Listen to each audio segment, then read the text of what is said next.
এক বাদশার একটি বাগান ছিল। বাগানটি ছিল অনেক বড় এবং বিভিন্ন স্তর বৈশিষ্ট্য।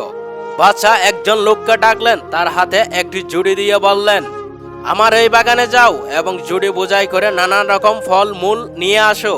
তুমি যদি ঝুড়ি ভরে ফল আনতে পারো, আমি তোমাকে পুরস্কৃত করব। কিন্তু শর্ত হলো, বাগানের যে অংশ তুমি পার হবে সেখানে তুমি আর যেতে পারবে না।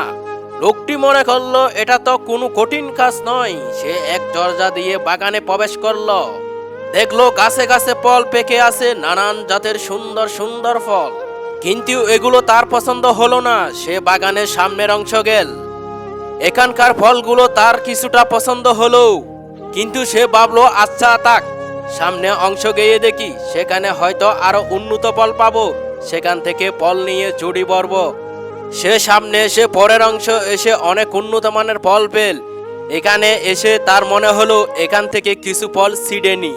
কিন্তু পরাক্ষণ ভাবতে লাগলো সে সবচেয়ে ভালো ফলে জুড়িতে নিবে। তাই সে সামনে এগিয়ে বাগানের সর্বশেষ অংশে প্রবেশ করলো। সেখানে এসে দেখলো ফলের কোনো চিহ্ন নেই। অতঃপর সে আফসোস করতে লাগলো আর বলতে লাগলো, হায়, আমি যদি বাগানে ঢুকে ফল সংগ্রহ করতাম তাহলে আমার জুড়ি এখন খালি থাকতো না। আমি এখন বাদশাকে কি করে মুখ দেখাবো। জুডি সহ বাগানে প্রবেশকারী লোকটির সাথে আমলনামা সহ দুনিয়ার বাগানে প্রবেশকারী তোমাকে তুলনা করা যায়। তোমাকে নেক কাজের ফল ছিঁড়তে বলা হয়েছে, কিন্তু তুমি প্রতিদিনও ভাবো আগামীকাল থেকে ফল ছিঁড়া আরম্ভ করব। আগামী দিন করতে করতে তোমার জীবনে আর আগামী দিন আসবে না।